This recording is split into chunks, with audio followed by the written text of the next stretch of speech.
Oromooti ijoollee xixiqqoo amma 8 amma 10 qawween dhaawaa jiranii jechuudha. Kun diina kana arrallee borullee Oromoon siigaltee tokkummaadhaan firraa cabsinaa kanatti deemuun barbaachisaadha jechuudha. Garuu warra siigaltee bilchiginnaa kana maqaa bilchiginnaa kana jalatti dootee warra siigaltee ummata Harargee maqaa balleessuu fi Harargee tana cabsuu barbaadu jira jechuudha. Kanaaf warri kun of eeggadha. Qabsoon Oromoo siigaltee ni beeytan duraanis qabsoon Oromoo bu'uurrisii Harargee irraa madditee jechuudha. Ummanni Harargee abbaa qabsooti abbaa wareegama ammallee kafalaa jiru jechuudha. Kanaaf warri siigaltee qabsoo tana jijjiirama namni fideen qabsoo namni fideen aangoo barbaadan maqaa ummata Harargee siigaltee balleessuun dhaaba. Yoo ammoo siigaltee haala kanaan akkana jettan tokkummaa Oromootiif Oromoon ni baddee jechuudha dhugaa dubbachuudhaaf. Kanaaf nuti ummanni Harargee fakkeenyaaf yoo kan laallu taate mootummaa bilchiginnaa tana keessaas haa ta'u OPDO keessaas haa ta'u namni Harargee parsantii takkaa'uun ta'u jechuudha sadarkaa aangoo irratti. Kanaaf ni beeknaa jechuudha naannoo kamiitutu siigaltee goobanaa qaba naannoo kamiitu bilchiginnaa keessa taa'ee nama ajjeesaa sirriitti beeknaa jechuudha. Kanaaf namni san amma fakkeenyaaf namni yoo shawaatee nama badaa jira nama hamaa jira jechuudha mootummaa tana keessa taa'ee nama ajjeesaa jiru. Especially Harargee keessatti namni nama ajjeesaa jiru dhalata Harargeetii miti ni beekna tana waliin beekna beekta. Kan nama ajjeesaa jiru Harargee keessa taa'ee eenyu akka taate ni beekna. Ilmaan Harargee siigaltee ODP keessaa fi bilchiginnaa keessa taa'ee maneedhaan nama gorsisaa jiru ni beekna tana siigaltee qabatamaan beeknaa jechuudha. Garuu arraan tana nuti gabbaanee ijoollee shawaa ijoollee wallaggaatuutu nuusisu jira jennee maqaa jeneraalii waliin kaafnee biyya tokkollee kaafnee beeknoo jechuudha. Diina jenneetu akka diinaatti qabannee jirra jechuudha. Garuu arraan tana siigaltee maqaa warra Harargee ta'ee warra bilchiginnaa keessa jiruun maqaa Harargee tuquun hin barbaachisu jechuudha.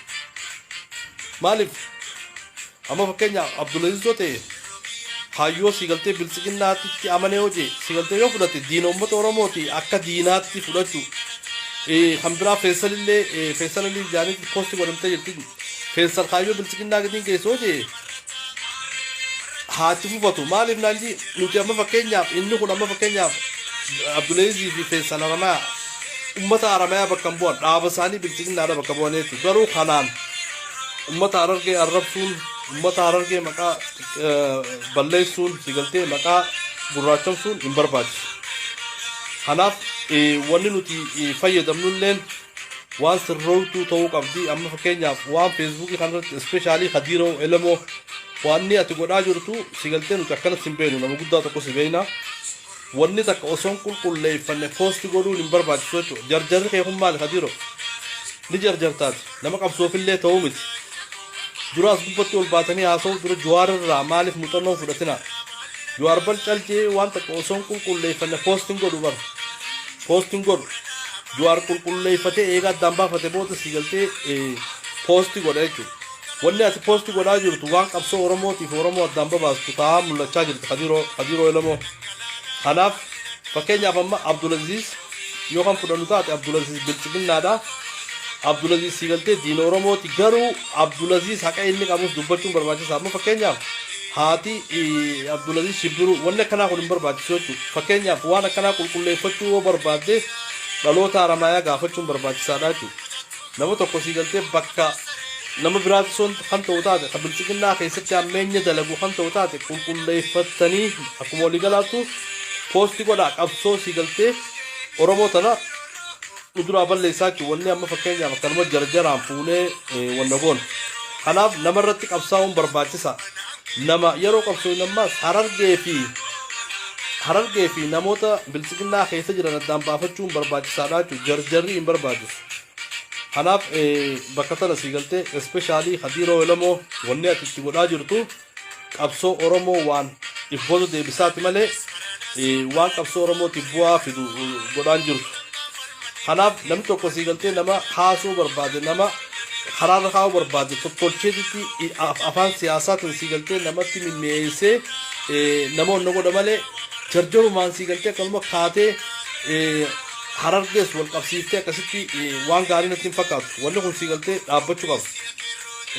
Akkuma beekamutti amma fakkeenyaaf qabsoo amma deemu jirtu tana keessatti harargee fi arsiin adda dureedhaan qabsaa'u jiraniitu mee fakkeenyaaf godina kam keessatti ilmoo nama saddeetii isinaaperii dhaamte mee as kannaa godina kam keessatti dhaamte kanaaf godina arsiitii fi godina harargeeti ispeeshaalii harargee irratti ijoollee xixiqqoo ama saddeetii dhaamaa jira kanaaf ummata akkana qabsoo oromoo kana keessa gahee guddaa qabu kana feesbuukii gubbaa baatanii xiqqeessuun harargeen tun akkasii galtee hara biraa deemtu godhuu sirrii miti kanaaf dhugaa dubbachuudhaaf wanni kun sirraa'uu qaba qabsaa'ota oromootiif kan isii galtee hojjechaa jiru oromoodhaaf halkanii guyyaa hojjechaa jiru osoon qulqulleeffannee poosti godhuudhaama gaarii miti poosti godhuun jamaaleen iyya fakkeenyaaf Minnesota jira jamaaleen qabsaa'aa guddaadha oromoodhaaf Minnesota keessatti akka malee dalagaa jira garee bilchiqinnaa jettanii yeroo poosti gootan nama kana sii galtee ifboota deebisuu ta'a jechuudha qabsoon akkanaa miti dura qabsoo godhuu dura akkaataa qabsoo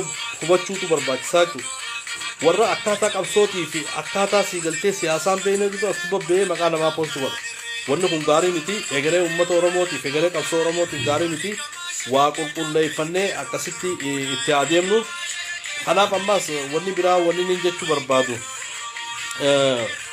amma fakkeenyaaf naannawa harargee kana harargee teenya sanatti namni akka malee ijoolleen akka malee miidhamaa jirti jechuudha akka malee namni miidhamee jirti ijoollee ama 8 ama 10 ijoollee ama 13 fakkeenyaaf mucaa kombolcharra sii galtee haatti yatiimaatti nan ajjeesina osoo jettuu jirti mootummaan nama nyaataan kun ajjeesee jechuudha akkasuma ammas baddeessaa irratti illee akkasuma ijoollee ama 13 galamsoo irratti illee akkasuma kanaaf ummanni kun sii galtee miidhamee jira jechuudha ummanni kan ummata kamiin miidhame ummata harargeen miidhame fakkeenyaaf wanni amma godhamaa jiru namu hara deemu jirtanii jechuudha fakkeenyaaf amma gargaarsa akka oromootti haa guuramu kan jiran hin deeggaru maaliif hin deeggarre namuu sii galtee bakka dhaloota isaa godina isaa gargaaruun barbaachisaa nama godina saniitu waa'ee rakkoo godina sanii beekaa jechuudha kanaaf amma fakkeenyaaf warri akkana fiiganii gama biraa sii galtee kanarratti fayyadamuudhaaf deemus wanni kun sirrii miti of laaluun barbaachisaadha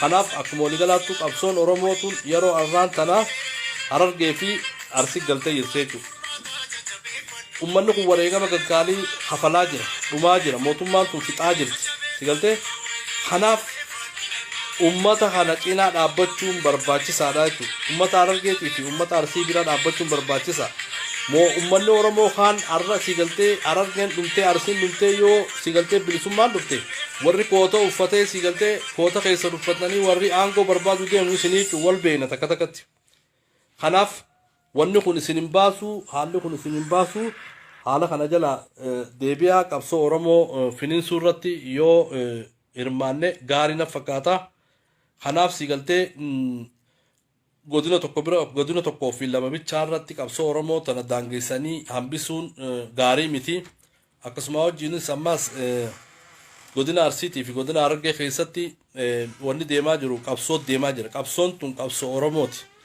qabsoon harargee fi arsii irratti deemaa jirtu qabsoo diddaa gabrummaa ummata oromooti malee qabsoo sii galtee islaamummaatii miti islaamummaa sii galtee rabbiin nu kanne islaamummaa abbaan fedhee nurraa haquu hin danda'u ammoo qabsoon ummanni keenya gaggeessaa jiru qabsoo abbaa biyyummaati jechuudha abbaa biyyummaatiif gaggeessaa jiran harargee fi arsii irratti warri qabsoo tana sii galtee gama biraatti gama amantiitti oofuu barbaadan adeemsa sii galtee tortoraa kanarraa adeemsa diinaa adeemsa wayyaanee adeemsa bilchiginnaa ajooyituu tanarraa gad dhaabbachuu qabdan jechuudha kanaaf ni beeytan duraanis warri amma fakkeenyaaf kootii uffatanii as gubba baasan kun abbaan qabsoo eenyu akka taates ni beeytanii qabsoo tana eenyu bureessas ni beeytanii waan sii galtee amma isinii himnuu miti kanaaf amma haalli namni keenya sii galtee akkana fakkeessanii walleettaniif gaarii miti dhugaa dubbachuudhaaf sii galtee wanni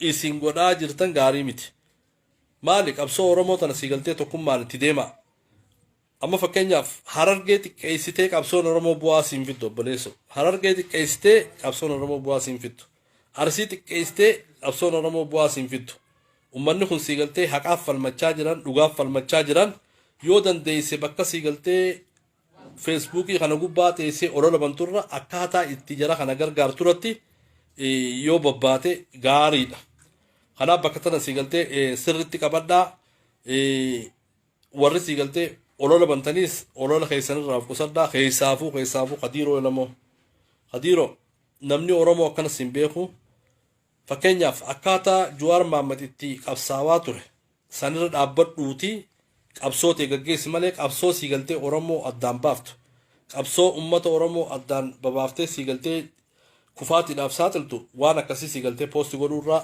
of qusadhu wanni ati jirtu gaarii miti gaariin ta'uu akka nama oromoo tokkotti siigaltee akka nama siigaltee gaazexeessaa sooshaal miidiyaa fi miidiyaa kanarraa muuxannoo qabu tokkotti waan daleeyduu waan poosti gootu ija siyaasaatiin ilaali ija siyaasaatiin poosti godhi malee akka siigaltee waan takka miidhutti akka siigaltee oromoo tana gargar babaasutti waan akkasiirraa of qusadhu gaarii miti egeree ummata oromootiif gaarii miti jechuudha. Kanaaf kana siigaltee qadiiroo bichaa osoo hin taane akkuma waliigalaattu qabsoo oromoo tana waan goonu waan poosti goonu kana ija siyaasaatiin ilaallee faayidaa ummata oromootiif ni qabdi moo hin qabdu jennee madaallee akkasitti poosti godhuutu barbaachisaa jechuudha. Poosti godhuutu barbaachisaa jechuudha. Kanaaf waan hin taane waan oromoo gargar babaasaa waan siigaltee poosti godhuun hegeree qabsoo oromootii fi hegeree oromootiif gaarii miti. Kana ammallee wanni jechuu barbaadu beektaa amma fakkeenyaaf mootummaan Abiyyi Ahmed mootummaa siigaltee shiftaadha mootummaa heera mootummaatiif seera mootummaatti illee hin amanne mootummaan tun ijoollee ama 8 fi ama 10 ajjeesaa jirti jechuudha. Kanaaf warri siigaltee aktiivistoota ifiin jiru warri siigaltee kaleessa qabsoon oromoo tun biyyaa baafte arraan tana siigaltee sooshaal miidiyaa kanas teessaniiti burraaqaa jirtanii jechuudha. Fakkeenyaaf mee namni tokko waan jee siigaltee maal jee seetan gaafa siigaltee sooshaalistiin akka addunyaarra siigaltee sooshaalistiin addunyaarratti yeroo akkasii babal'atu san biyyoota hunda keessatti warri sooshaalistii kun nama miidhee jee akkasuma jee ammaas biyya teenya keessatti illee wooma akkasitti siigaltee wooma akkasitti jee kanafxanyaa tanarraa siigaltee waan aanoolee fi calanqoo irratti dalagame san haaluudhaaf kan tattaafatu jiraachuu aktiivistii warra bilisiginnaa kan jennuun kun. Kanaaf karaan isin itti jirtan kun karaa sirriitii miti. Aanoolee fi calanqoo hammeenya nafxanyaan ilmaan nafxanyaa ilmaan mililik ilmaan safaarii siigaltee ilmaan qomaatee kunurra gaggeessan arrallee siigaltee bilisiginna jettanii haaluu barbaadanii jechuudha. Garuu mootummaan tun ni cabdi. Mootummaan tun ni kufti. Mootummaan feetee ni kufti beekta. Isin bakka seentan laalladha. Bakka seentan laalladha. Wanni isin jettan tun seenaadhaaf ol kaamaa jirti jechuudha guyya guyyatti. Kanaaf waan kanarraa of qusadhaa amma fakkeenyaaf warra ijoolleen dhumaatii ijoollee teenyaarraa gammachuu qabu hedduu jiraachuu fakkeenyaaf dhugaa dubbachuudhaaf. Amma fakkeenyaaf ijoollee dhalataa Haramayaa ifiin jiru as gubbaa taa'ee onlaayinii kana sooshaal miidiyaa gubbaa taa'ee ijoollee amma 8 qawween dhaawamuurraa kan gammadu hedduu jira. Wanni akkanaa kun hin barbaachisu. Garuu hegeree teetii fi gara fuulduraa bakka seentu laalladhu. Arraan tana dhiinni obboleeyyan keetii yoo kan si gammachiisu taate atis boru siigaltee bakka itti seentu bakka takka bakka ati seentee jiraattu hin qabdu jechuudha. Kanaaf aktiivistummaan tanaa miti. Aktiivistummaan haqa dubbachuu, aktiivistummaan uummata fiitiif dhaabbachuu, aktiivistummaan uummata fiitiif ambaasaaddara ta'u malee aktiivistummaan siigaltee faayidaa wayii, faayidaa lafaa, faayidaa maallaqaa biyyarraa yookaan bilisiginnaa tanarraa hin barbaadaan simbaaftu yaa gowwaa nama waan simbaafne jechuudha. Siigaltee arraan tana kaleessa qabsoo oromootutu siigaltee si baase. Kalee qabsoo oromootii fi akkaataa siigaltee namni kun ala itti beeni beeknaa jechuudha. Arra deebi'anii siigaltee dhiiga uummata oromootiin taphachuudhaaf waan dhiiga uummata oromootiin taphachuudhaaf miidiyaa gubbaa baatanii lagannaa gabaa maali maarree gabaa maali waan akkanaa siigaltee mootummaan tun ni cabdi. Garuu haadhatee garatti hin deebitu jechuudha. Haadhatee garatti hin deebitu. Arraan tana siigaltee dhiigni ijoollee oromoo ta'amas 8 ama 10 yoo si kan gammachiisu taate boru siigaltee seenaaf sii keenyeetiti atis morma sirraa muruu teenya jechuudha. Kanaaf waan akkana siigaltee hammeenya nama keessatti uumu aktiivistiif hin jettanii siigaltee waan hin taane as gubbatti hin dubbatina. Waan siigaltee akka malee nama aarsu. Kanaaf amma sooshaal miidiyaa kana gubbatti siigaltee warra bilsiginnaan wali qabdee jira warra kootaa dooraala diidamii uffatee siigaltee dhiiga oromootiin taphachuu barbaadu warra dhiiga oromootitti siigaltee as gubbaa taa'ee qoosu garuu ati dhiiga oromootti qoosu jirta malee oromoon siigaltee hin cabdu ilmaan oromoo kan du'an kun qabsoodhaaf du'an wareegama qaqqaaliif du'an biyyaaf du'an ummanni kun shahiideedha jechuudha islaama